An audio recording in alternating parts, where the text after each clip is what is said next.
At the beginning of this chapter, Luke has set the scene for us.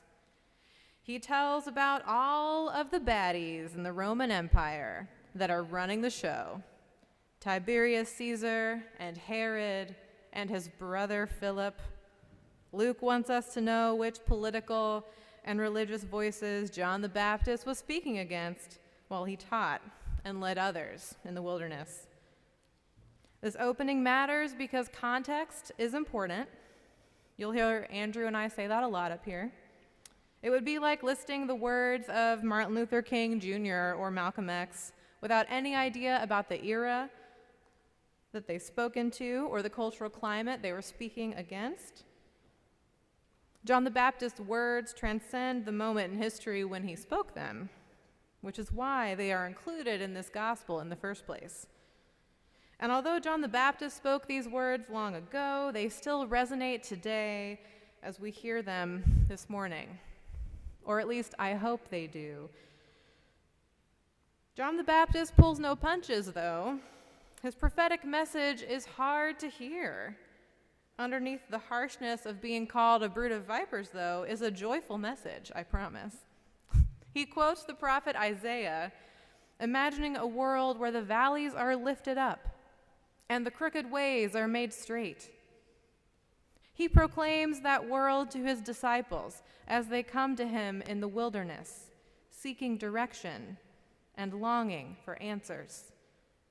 He proclaims these words to everyday people, to Roman soldiers, and to tax collectors.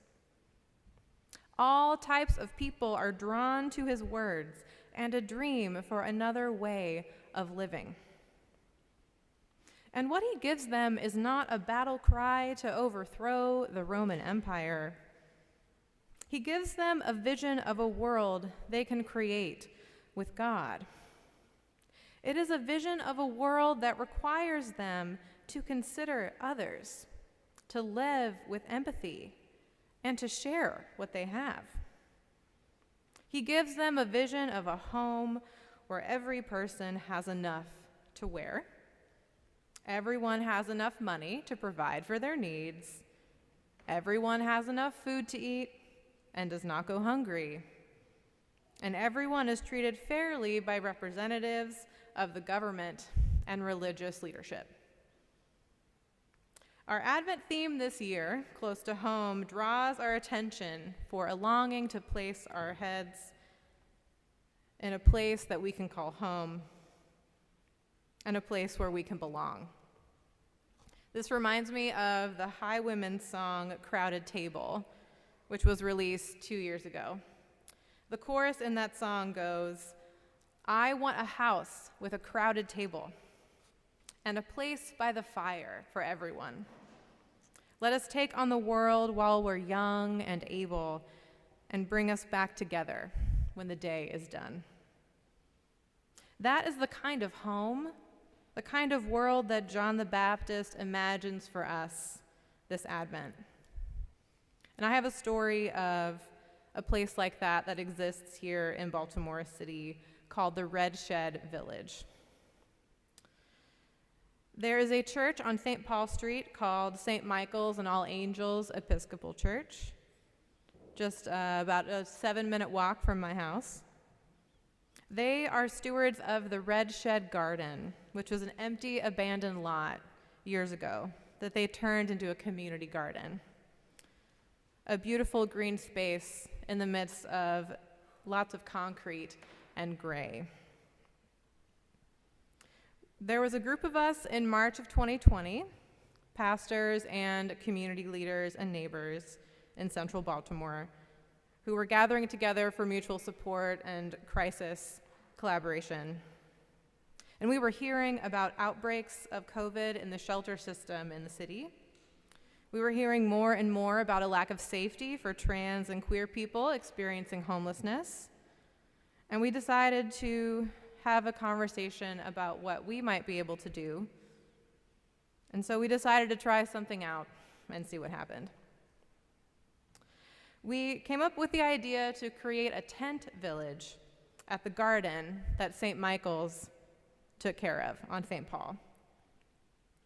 We told them it would only be for 3 months while we waited out the first major outbreak of the pandemic. We thought we would only need this emergency shelter for 3 months because we had no idea how long the pandemic would last at that point. And those 3 months turned into 6 months, and then 6 months turned into 9 months, and the first winter, last November 2020, was quickly approaching. We had 7 community members living in tents at that garden at that time who needed a way to stay safe and warm from the elements. And so we started a campaign to fundraise to build tiny houses on the garden property with the permission of the garden leadership and the blessing of the congregation to take the place of those tents, with the goal of helping residents transition from the street to the village to permanent housing. We successfully raised enough money to build tiny houses on the garden property and did that in time to keep residents warm for the winter and out of the cold.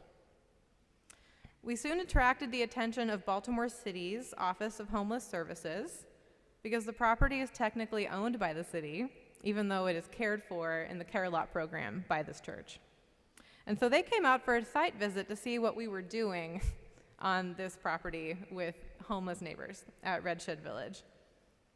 And they were astonished to see that we had created a small ecosystem that was offering support and community, shelter and resources, and that we were successfully rehabilitating people, one person at a time.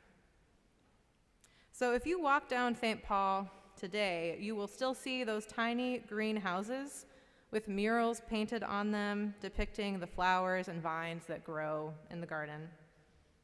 You will see the residents sitting around a fire pit, sharing their joys and their sorrows with one another. You will see neighbors who live across the street and around the corner building relationships, whether they live in apartments or own their homes or used to live in those tents on that lot. You will see a community of people who care for one another, all because the pandemic kicked some local pastors and leaders into high awareness. The need for something like the Red Shed Village existed long before we started paying more attention last spring. But it took a crisis for us to see the need for a community like that in our neighborhood. John the Baptist sings out to us this morning in the words of the High Women's Crowded Table. I want a house with a crowded table and a place by the fire for everyone. Let us take on the world while we're young and able, and bring us back together when the day is done. John declares a world of justice and equity for all of us, a world where all have what they need, where no one is unhoused or hungry or naked, where no one is manipulated by money lenders or banks or people with political power or wearing government uniforms. This world is not that far off. It is just around the corner. It is just down the street. It is in your rear view mirror as you drive back home. All we need to do is look.